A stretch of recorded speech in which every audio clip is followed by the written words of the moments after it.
Good morning, everybody.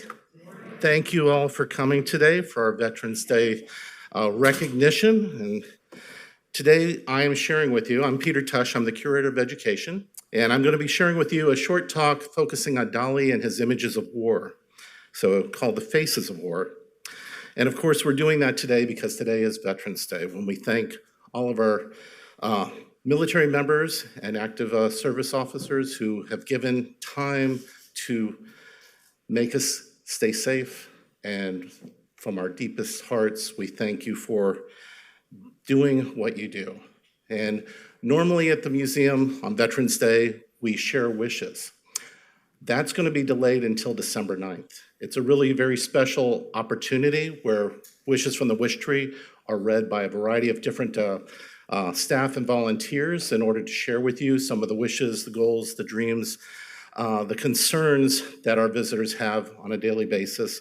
We are doing a special event on December 9th, so we'll give you more information about that as that gets a little bit closer, but we hope you'll be able to join us for that as well. Also, we have set up a table in the Raymond James Community Room where you can make cards to veterans. We have all the material there, we have samples of what they look like, and we have it basically set up for you. So if you would like, while you're here today, you can take a moment, go into the Raymond James room, and you can make your own card to share with a serviceman. So we have that set up. And the other thing we are doing today is we have our Lee Miller exhibition upstairs. And she is a remarkable woman. She's an amazing portrait photographer. But most importantly on today, for 3 years of her life, she was an amazing war correspondent and photojournalist. And there's a section of the exhibition focusing on that. So we're going to have docents in the exhibition throughout the day. But for 4 moments, including 12 o'clock and 2:30, 4 and 6:30, we'll have a tour of the show focusing particularly on her photographs of covering the war effort during World War II. And she was one of the only female war photojournalists who was actually in active battle, and she was there at the fall of Munich and the fall of Dachau, and all of that really resonates, particularly on this day for Veterans Day. So with that, let's go ahead and get started. And I've got to say that I approached this topic with a little bit of trepidation. It would be great if I was telling you about Dali, the great war hero, or somebody who had given a great amount of time. The important thing to share with you is that for a short 7 months, Dali did serve compulsory military service in Spain. However, it seems like he never did drilling. He probably never learned to shoot a gun, and it was probably staying at the barracks and providing food and conversation, and that was Dali's effort as a soldier. And then by the end of 1927, he did fulfilled his service and he moved on. But here you see him in his military clothing. But the important thing is that there are a number of images by Dali that really resonate on this particular day and capture just what people had to deal with psychologically in concern with the battle, and also those of us on the outside who benefit and are kept safe by our soldiers. So in the summer of 1936, Spain was caught in its civil war, and it was a horrendous prelude to World War II for 3 years. And here you can just see the dead horse that's being used as a barricade by these soldiers trying to defend their ground against their brothers. Of course, there's no image of the 20th century more powerful or more capable of capturing the violence, the horror of the moment of the bombing of Guernica than Pablo Picasso's Guernica from 1937, particularly on the left-hand side with the mother and her child who has died. And it's well known that at the UN, when there was going to be, Colin Powell was going to be speaking about moving into Afghanistan, this painting, a reproduction of it, was actually covered because of the idea of the horror of war that's associated with this particular painting. And the reason I spent a moment on this is because an artist, Salvador Dali did a work that is equally compelling, but perhaps less well known. And that's a work that's in Philadelphia that's known as Soft Construction of Boiled Beans, Premonition of Civil War from 1936. And it's a very different tenor than Picasso's work. Picasso's work is really about human suffering, whereas Dali's work is really about a country tearing itself apart. And the important thing to know about this painting is it was actually finished about a week before the Spanish Civil War broke out. And thus the subtitle was added, Premonition of Civil War, because it was finished right before this happened. But it was very clear leading up to the summer of 1936 that Spain was involved in a very terrible crisis between the Guards and the Flangelists and then the Republic. And so it was really a country that was breaking apart, and that's what Dali has captured here in this very horrific way. It's a monster that's basically tearing itself apart, and it's a hideous monster with the arm grasping the breast. There's raw meat, there's some vegetables, and you can even see over here, there's a gentleman who seems somehow disengaged from the horror all around him. And this really represents the idea of the Spanish people who are blind to what's about to erupt. And there's another image that, that Dali did about the same period of time, a little bit afterwards. And I think in a way this captures a very different flavor. So where this one really captures a kind of Goya-esque sense of horror, this painting might be more horrible because it seems so civil. This is called Autumn Cannibalism, and it's a couple who are with great dignity and refinement, slowly starting to consume one another, slice by slice, piece by piece. And there's something about it that's very, again, very civil. It's very much a refined kind of process of eating away at your own, your own family, your own couple. And so it's two sides of the same coin of the horrors of the Spanish Civil War. And there's a third image that Dali did. So these three images can be seen together as Dali's response to his own homeland suddenly caught in this terrible struggle. And this is a painting called Spain. What you can see here on the left-hand side, it's an image that if you squint your eyes, you're looking at a beautiful woman who's leaning on a nightstand. So here's the piece of furniture, the nightstand. You can see her feet, her arm, her breasts are exposed, and you can see her face. So the lips, the chin, the eyes, the nose, with her hair more or less falling around her. But at the same time, on the right-hand side, you can see that when we get much closer to it, it's made up, her beauty is actually created by figures in battle with one another. So that right here, there's two figures on horseback jousting with one another that form the breasts. Her features of her face are made by people, including this one that has a little bit of red on the back of the shirt. There's figures on horse, and they're all involved in battle. So again, it's two sides of the same coin. Spain, this beautiful country, is actually made of people at war. So it's a really powerful version of Dali's double image paintings. So that said, Dali in 1940 finds himself and his wife having to seek refuge in the United States. They had, as did many of the surrealists, they found themselves in southern France. They took themselves for the summer down to Bordeaux. In that region, Dali was staying in Arcachon. A number of the surrealists were staying in Marseille. And they were just not sure what was going to happen. But the moment that the Germans not only occupied and took over Paris, but started to move south through Bordeaux, everybody knew it was time to flee, or else they would be certainly imprisoned and executed. And so that essentially leads for a number of people fleeing in different directions. Dali and his wife quickly wind up going through Spain to get to Lisbon to take a ship to the United States. Dali stays with his family briefly and then says goodbye. And for 8 years, Dali and Gala leave Europe. And they board the SS Excambian in 1940. And for 8 years, Dali never sees his homeland. And one of the key things that comes across when you go through our collection is that for Dali, his homeland, his landscape, his turf, his environment in Spain is essential to him thriving. And so this 8-year period is a real struggle for him to be away from his home and not knowing, of course, what's going to happen from day to day, year to year. And we have a painting in our collection that's very important for this particular day, honoring veterans. It's called Daddy Longlegs of the Evening Hope. It's the first painting Dali creates when he comes into exile here in the United States. He doesn't know what's going to happen, but he knows that he and his wife have been forced to leave Europe because of the terrible struggle that's gone from Spain to now cross countries.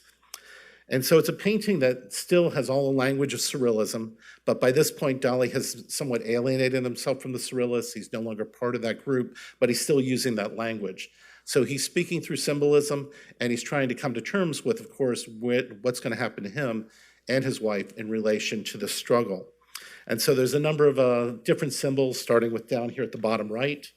We have a small cherub, a putti, who's shielding his eyes because of the horror that's starting to be presented in front of him. We have a cannon supported by a crutch. We have an eyeless horse that seems to be shooting out of that cannon, so an image of death and destruction. We also have an airplane that seems to be just oozing limply out of the cannon. And out of that, there's a figure of the winged Nike. The winged Nike symbolizing victory, so the winged Nike of Samothrace, but she's bandaged. So that's one of those clear symbols where if there's going to be a victory from this process, there's going to be a victory at a great cost and a great deal of hardship. And the figure here, which is so curious and strange and bizarre, this is actually a self-portrait of Dali. This shape right down here, you'll see it a number of times up in our collection upstairs. This is Dali's own self-portrait. And it looks very much like a skull, like a head where the skull has been removed. It's become like taffy or jelly. And it's sort of an empty sack, which then stretches out like taffy over this dead olive tree, trying to play a limp cello, which of course, if you have a violin or a guitar or a cello and it becomes limp, there'd be no sound that would be able to be made. There's nothing taut. And so it's this idea that symbols of art and music and the purpose of those is somewhat irrelevant during a time of war. It doesn't help in any way.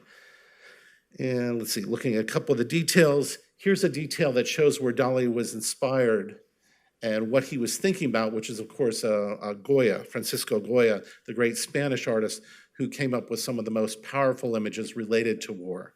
So that's what we're seeing here is a Dali referencing that. And here you can see a little bit more closely that cannon with the airplane that's dripping out of it. Here we have an image where you can see the winged Nike that Dali was referring to. And you can see more clearly the kind of bandaged quality of the body. There's also at the very top of this body that's stretched over the tree, there's a pair of inkwells. And the idea there is the idea that war is resolved through the signing of treaties. And so there's a sense of a conclusion to what has just erupted in Europe, what's forced Dali to leave Paris, but we're not quite clear when, if ever, it'll be resolved, but there's a hope that it'll be resolved. And then that brings us down to the very bottom of the canvas, Dali's own self-portrait. There's a number of ants that are starting to eat away at the face, which is a very horrific image. But then we have the spider. And Dali at this point was staying in Virginia. He was staying at a large plantation house. One of his friends had put him up for a number of months. Dali was able to start his autobiography. And he was fascinated by the Daddy Longlegs spiders he kept seeing across the property. And what he's trying to do here is essentially refer back to a French proverb that he had heard, that if you see a spider in the morning, it's a sign of good luck and hope. And so in the middle of all this despair, all this tragedy, there's a symbol of resolution and the idea that there will be another day and things will be better eventually. So it's a somewhat powerful image in a painting that has a lot of very bleak elements to it. And now we advance a little bit further, and as Dali was in the United States, he got involved in Hollywood, and he was trying to do a lot of work in Hollywood. He got very little work when he was in Hollywood, but he still had great aspirations. He had met with the Marx Brothers. Eventually, he would work with both Alfred Hitchcock and Walt Disney on 2 different productions. But in 1940, Dali knew that there was going to be a movie made by Fritz Lang, and he painted one of the most powerful images of war that he ever created, which is called The Face of War, or The Visage of War. So this was done in 1940, and it was done in anticipation for a dream sequence that was going to be a part of a movie by Fritz Lang, a movie called Moontide, starring Ida Lupino and Frank Scabon, I believe. And the idea was that this was going to be a very horrific dream sequence. And so this face that Dali created was to be the face of war, this infinite sense of horror that keeps going back, one face with small holes that then are filled with more of the faces with small holes, and this infinite scream, essentially, surrounded by vipers that are biting at it. It's a really powerful image. It's very over the top. It's shrill. It's almost opera-esque, I guess would be the right way to say.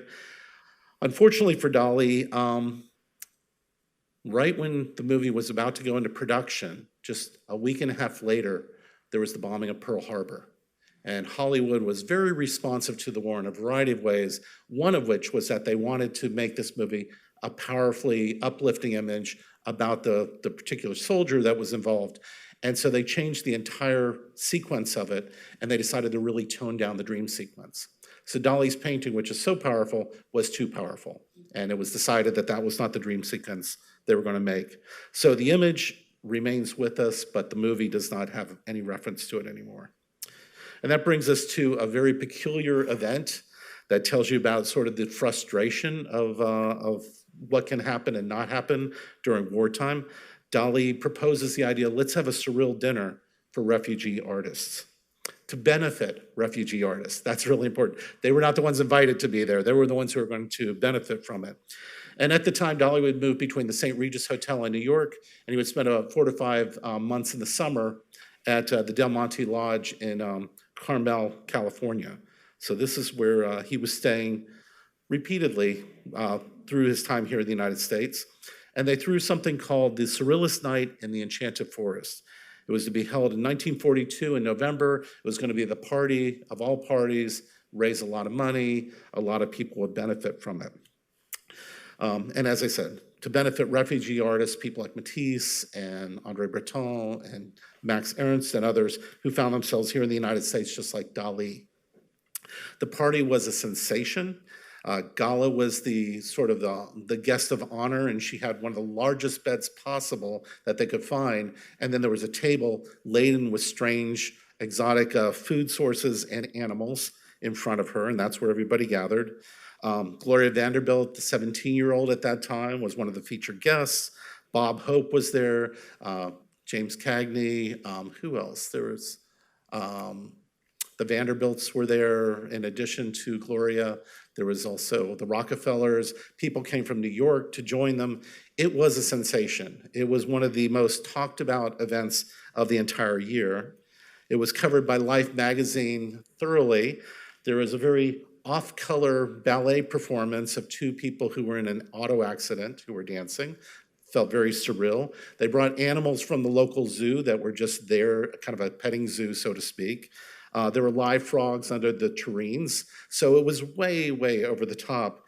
And not surprisingly, by the end of it, there was no money left for these, refugee artists. So that kind of tells you a lot about the commitment. Dali wanted to throw in something extraordinary. They used it as an opportunity to talk about refugees, but it really was just to make the most memorable party of the year.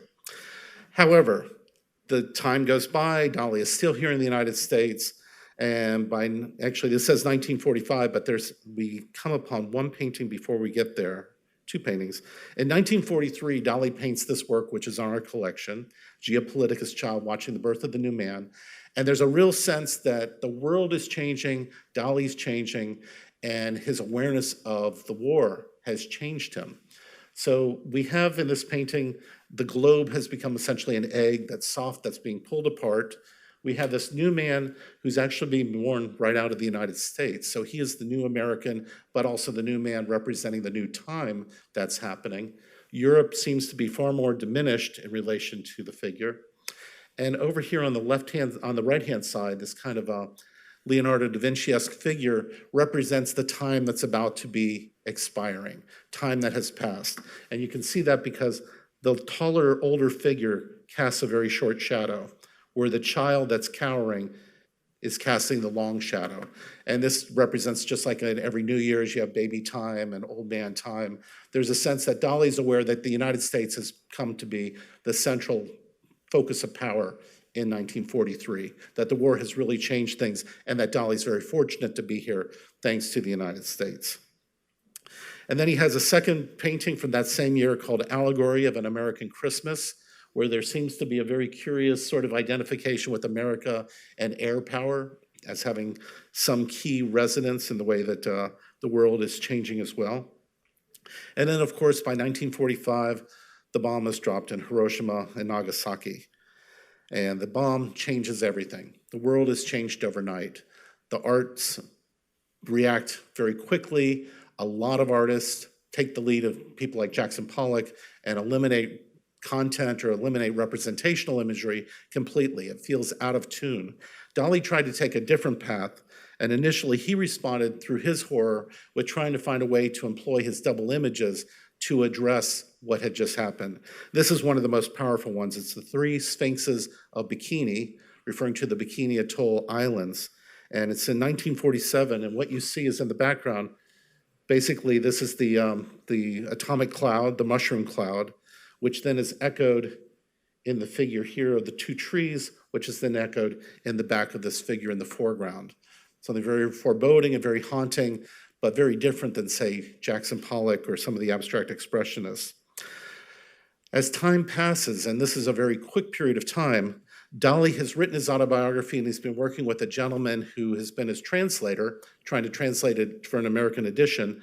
And this gentleman named Hakan Chevalier actually is very close friends with Robert Oppenheimer, and may actually have been responsible for sharing some of the secrets of the bomb with Russians. And that was what he was accused of. However, through his direct knowledge about the bomb and the Manhattan Project, it seems like Dali came to benefit from a very different understanding of science than the rest of his colleagues. And so at this moment between about 1947 and 49, Dali shifts from that sense of horror of the bomb to a complete fascination about the science behind the bomb. And by the time we get to 1950, 1951, 52, Dali is suddenly embracing a very different way of thinking about the world. And it's a way of thinking about it as the world is somehow Catholic again. He embraces Catholicism. And what science is showing us is the mysteries of the universe that our eye cannot determine for ourselves. So what he does is goes back to the most well-known image he ever did, the persistence of memory, and he updates it for this kind of post-atomic understanding of the world. And he fragments the world of his original painting, and it becomes a metaphor for the post-atomic world, that everything is dissolving into small atomic particles. The space is very similar, but the watches have now become more brittle, as if they are glass that might shatter. The world is moving apart. Even the water has become a skin that floats. There's a fish that's been added here, and the entire title of the painting is The Disintegration of the Persistence of Memory as Witnessed by the Eye of a Highly Chromatic Eye of a Fish at the End of Time. So there's that sense that this is an apocalyptic vision. It's referring back to the earlier image of alienation, but now Dali has added this kind of post-atomic understanding of the world brought about by the dropping of the atomic bombs in 1945.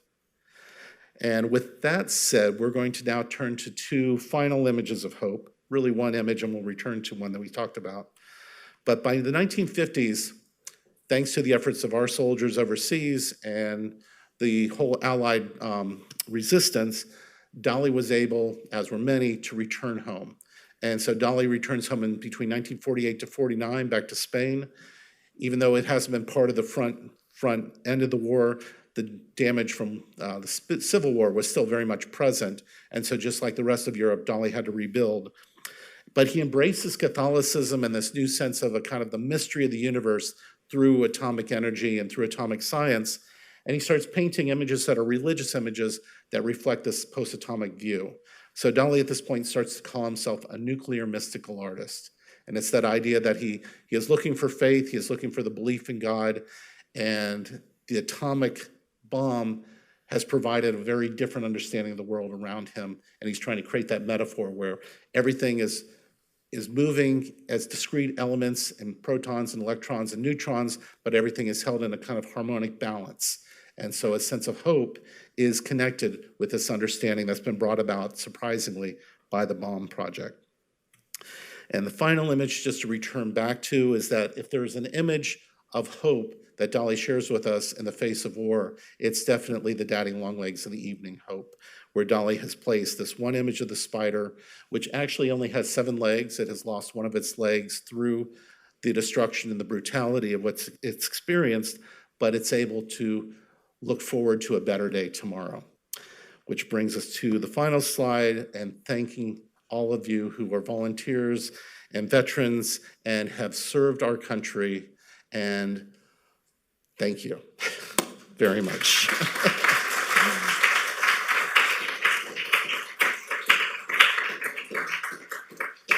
So again, just to remind you, we have the Lee Miller exhibition upstairs. I certainly hope you'll take some time to look at it. At 12 o'clock, there will be a tour focusing on the war images she has. And then next door, we have the table if you want to make any cards to share your thanks to veterans who are serving here and overseas. And with that, thank you very much for coming. Enjoy the rest of the day.